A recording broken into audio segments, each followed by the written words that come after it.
आप लोग देखते हैं यहाँ पर 22/12/2020 को एक न्यू अपडेट आई हुई है और इसमें संवाद 77 के द्वारा जो कि मोस्ट इम्पोर्टेंट अपडेट है आप सभी के लिए, क्योंकि आगामी जो एग्ज़ाम होंगे आपके ऑनलाइन ही होंगे अब। तो धीरे धीरे एग्ज़ाम जो है आपके ऑनलाइन होंगे।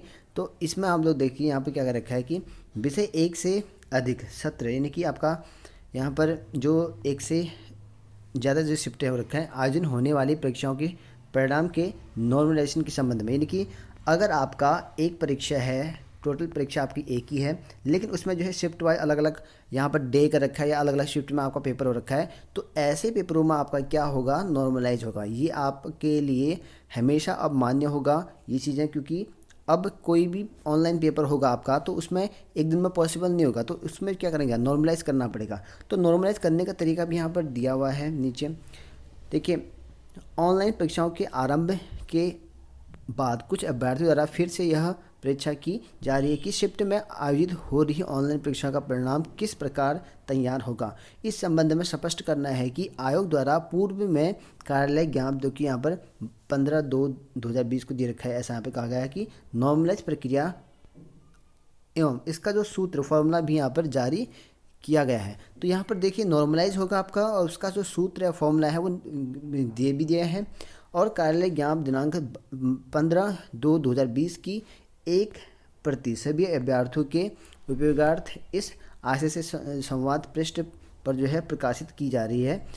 और यहाँ पर जो एक थोड़ी संवाद पृष्ठ यहाँ पर जो है प्रकाशित कर रखे हैं, और ऑनलाइन परीक्षाओं में भी इसी प्रकार जो है आपका सूत्र के आधार पर नॉर्मलाइज प्रक्रिया के परिणाम जारी होंगे। यानी कि पहले ये आपका जो नॉर्मलाइज होगा कैसे होगा ये बता रखा है पहले फरवरी के माह में। तो अब जो है फिर से जो ऑनलाइन परीक्षाएं होंगी, सभी परीक्षाएं ऑनलाइन जितनी भी होंगी अब आपके, जिसमें शिफ्ट वाइज अलग अलग पेपर होगा। अगर एक ही दिन में हो जाता है तो ठीक है, तो एक दिन में तो पॉसिबल नहीं उत्तराखंड में होना, तो शिफ्ट वाइज ही होगा। तो हमेशा अब आपका क्या होगा, नॉर्मलाइज होगा, ठीक है। और नॉर्मलाइज होने का जो तरीका है वो पुराना ही तरीका है जो आपके फॉरेस्ट गार्ड में दिया है। तो नीचे यहाँ पर दे रखा है फॉरेस्ट गार्ड में, और 16/2/2020 को जो है वन आरक्षी का जो पेपर हुआ था आपका, लगभग जो है 1.5 लाख से ज़्यादा लोगों ने यहाँ पर पेपर दिया था, लेकिन कुछ कारणवश पता ही आपको। तो इसमें जो नॉर्मलाइजेशन का फॉर्मूला दे रखा है वो इस तरह से है। तो ये आपका नॉर्मलाइजेशन का फॉर्मूला है, ठीक है, ठीक है। ये आप लोग देखते हैं एम, ठीक है, नॉर्मलाइजेशन IJ करके इक्वल, ठीक है, MTG ऐसे करके ठीक है, -MGG करके ऐसे है अपॉन MTI, ये इस तरह से एक नॉर्मलाइजेशन का फॉर्मूला बना रखा है।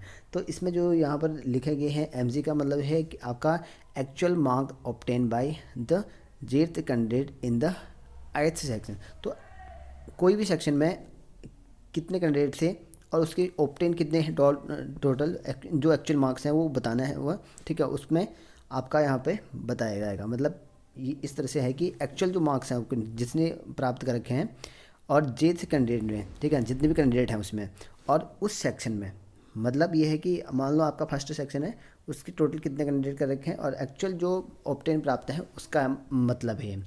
और दूसरा है यहाँ पे MTG करके है यहाँ पे, तो एवरेज मार्क्स ऑफ टॉप 0.1%। तो एवरेज होगा टॉप मार्क्स का और उसका 0.1% होगा, ठीक है, of the candidate counselling all season. तो टोटल सीजन में जितने बच्चों ने काउंसिल भाग लिया होगा तो उसमें से एवरेज होगा आपका टॉप का 0.1। फिर यहाँ पर है MGG करके, तो ये है आपका सम ऑफ मीन, ठीक है, जो उन सब का माध्य होगा उनको सम होगा, उनका सम माध्य का सम होगा। और standard division marks of candidate in paper council और सीजन। तो जितनी सीजन में जितने लोगों ने भाग ले रखा होगा उनसे स्टैंडर्ड डिवीजन कर देंगे मार्क्स को, यह कर रखा है। फिर यहाँ पे MTI है, यहाँ पे एवरेज मार्क्स ऑफ टॉप, जो एवरेज मार्क्स होगा टॉप उसका क्या होगा 0.1% होगा। तो 8th सेक्शन में जितना होगा, ठीक है, चाहे फर्स्ट से हो सेकंड हो, फर्स्ट जो भी सीजन हो, ठीक है।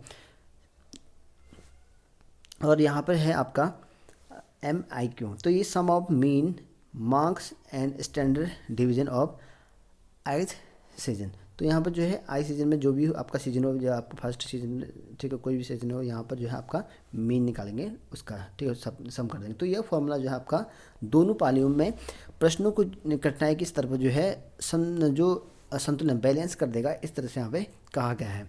तो पूर्णतः जो है एक सांख्यिकी विधि है जो कि यह सूत्र जो है टेस्टेड और यहाँ पर जो है फैक्चुअल है। तो यहाँ पर जो है सब कुछ ये जो फॉर्मूला होता है ये हर जगह नॉर्मलाइज हो, रेलवे में हो कहीं पर भी हो, तो वही आपका फैक्चुअल जो यहाँ पर फॉर्मूला है वही आपका संतुलन कर दिया जाएगा। ठीक है, तो ये संतुलन करने के लिए फॉर्मूला तो इस तरह से आपका जो है नॉर्मलाइज कर दिया जाएगा। और बाकी जो है आपको देख सकते हैं कि इस तरह से ये अपडेट है, क्योंकि ये अपडेट बहुत इंपॉर्टेंट है, क्योंकि ये आने वाले जितने भी एग्ज़ाम होंगे उसमें काफ़ी ज़्यादा इंपॉर्टेंट रोल रहेगा इस एग्ज़ाम।